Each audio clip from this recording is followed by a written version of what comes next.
Hello everyone, I'm the French Monk and welcome back to another video on Shokuho. This is part 3 of my series covering Bannerlord's Samurai mod.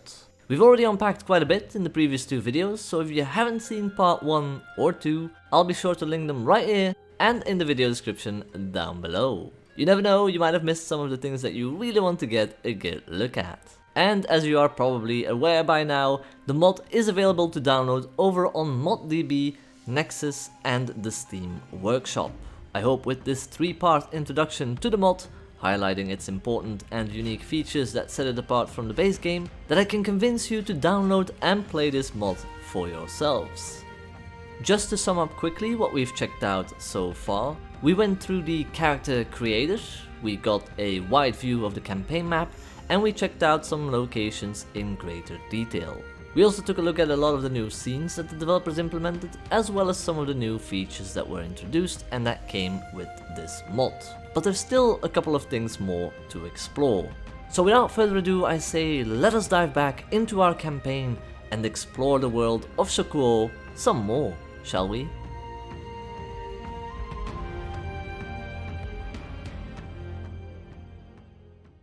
Last episode we ended the campaign section of that video by checking out the post-battlefield location feature, which we got a lot of loot out of.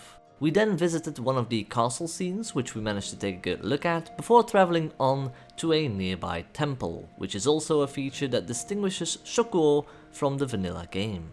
So the temples are neutral settlements, spread out all across Japan, and where you and the AI can recruit special temple-related troops, as well as buy books. Reading these books can improve your skills. I delved into this aspect in the previous video, and I also gave my take on Tailworld's not having included books in the native game, while they were available in Bannerlord's predecessor. So obviously, while we were traveling, we came across several villages that had NPCs who requested help. Just like in native Bannerlord, when visiting villages that have this blue exclamation mark next to the name, you can speak with one of its residents or the village elder. You can ask them if they need help with anything, and then they will give you a quest. Bannerlord features a great variety of quests, and these can come from not just residents and village elders, but from many different kinds of notables, with the outcome of a quest impacting not just your relationship with the notables, but having a possible impact on the growth of the settlement, or even being a setup for an escalating conflict between kingdoms. So whilst Bannerlord has a fair share of quests to offer to the player, Shokuho adds a few more onto the pile. These will center more around life in Japan and focus on the culture of the time. I think it is pretty good overall to have a few more quests, as it makes it so you don't just encounter the same quest givers over and over again. That could get pretty repetitive after a while of having to help a noble by collecting taxes from their settlements, or a local farmer with finding their daughter who ran off with someone else. One of the first new quests I encountered was one where a lord tasked me with handling a mounting unrest. I'm pretty sure this is a new one. The modding team didn't provide me with a list, so I've sent them a message, but this time they didn't reply. Either way, with the mounting unrest quest, you have to go to the village mentioned and find out why the residents are protesting. When you walk into town, the first scene that you see is a tax collector surrounded by some armed guards. Upon talking to the man, you quickly find out that the tax collector increased taxes, whilst the lord you talk to mentioned to you that there hasn't been any change in taxes for years. Highly suspicious. Obviously, the tax collector has no reply to that and tries to convince you that he will lower the taxes to a more reasonable level, adding to that a nice paycheck if you keep your mouth shut. Role-playing as the warrior with a good heart, I call the tax collector out on his behavior and want to place him under arrest. He tries to flip the roles and calls me out on being a bandit, attempting to rob him, so his guards come up and fight me. I dispatch them quite quickly, again with the new mechanic of being able to hit multiple opponents with one swing helping me out. Having dealt with the guards, I place the tax collector under arrest and I deliver him to the lord who gave me the quest and was glad upon hearing my story that I was able to catch this corrupt tax collector causing so much unrest, handing me a nice reward in the process for my services. Having had good relations with the Ryuzoji, I hope I pronounced that correctly, I spoke with their daimyo and offered them my sword and services as a vassal. Having joined a faction, this next cutscene played out, which is honestly so cool. It looks so good and appropriate for the setting that we're playing in. So the good thing about joining a faction is that, unlike in my first video where we were unable to check out the diplomacy options as it was locked to us, now having reached the necessary clan tier, we managed to unlock this tab and we get to delve into it. So just like in native Bannerlord, you have the clans section, listing all the clans of the kingdom you are a part of, along with their individual members, the fiefs or settlements they control. And then there is this section called factions. So as Shokuho has an integrated diplomacy mod, rebellions can occur and new factions may emerge, thus simulating a unique history. You yourself as a player, when you achieved a higher clan tier, can choose to withdraw or secede from the kingdom you are a part of, thus forming a new kingdom, or you can choose to force the current leader of the kingdom to step down, prompting a new election to decide the next ruler. This is something you want to do if you have good relationships and standings with the very members of the kingdom and you yourself think you can get enough votes to become the new ruler. So this is some pretty cool and next level stuff, making civil wars a thing that can happen within any kingdom. So a faction is basically a group of clans in a kingdom, usually with a common goal. If they gain enough support, they will begin a civil war. Should the rebels win the war, their demands will be upheld. If the loyalists win, the rebel clans will return to the kingdom. Either way, the victorious clans will gain influence and relations with their fellow victors, whilst defeated clans will lose influence. Clans may start a faction by spending influence.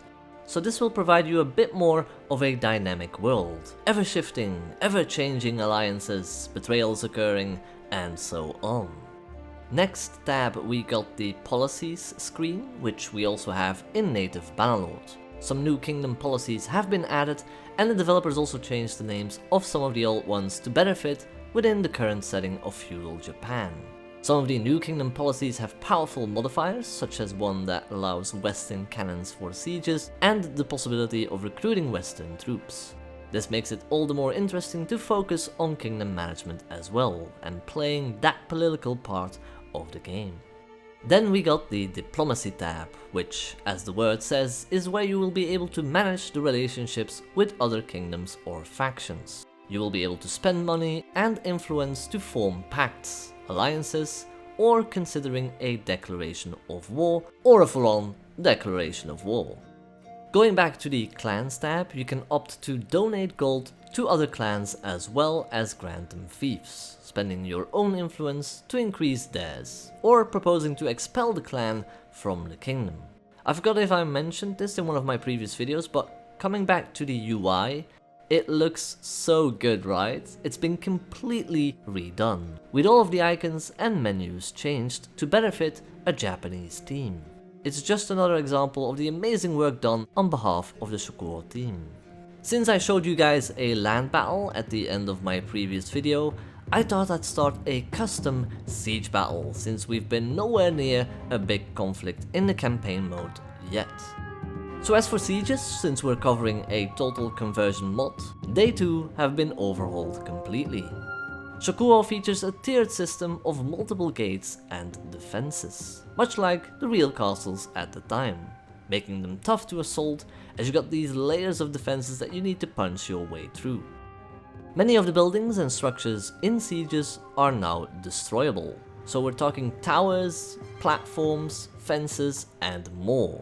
The best way to destroy these structures is with fire, and you can use fire if your side has the brazier siege equipment. If a structure takes enough fire damage, it will burn down over time, causing damage to all the troops nearby. Plenty more to talk about when it comes to the siege battles, but I think I'd rather show it for now and let you guys enjoy the gameplay a little bit and see what else you can spot.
Okay, and there we have it. I hope you enjoyed watching this video on Shokuho. This will be it for my series on Bannerlord's Samurai mod.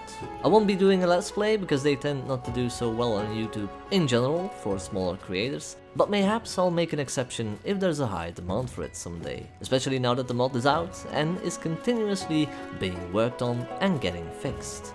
I hope with these 3 videos that I more or less convinced you to, at the very least, try this mod out. It's in my opinion the best overall mod for Mount & Blade 2 Bannerlord to date. It's visually stunning, immerses you fully in Feudal Japan, and it improves upon almost every aspect in regards to the base game. And even adds stuff that you can't do. It's really well done.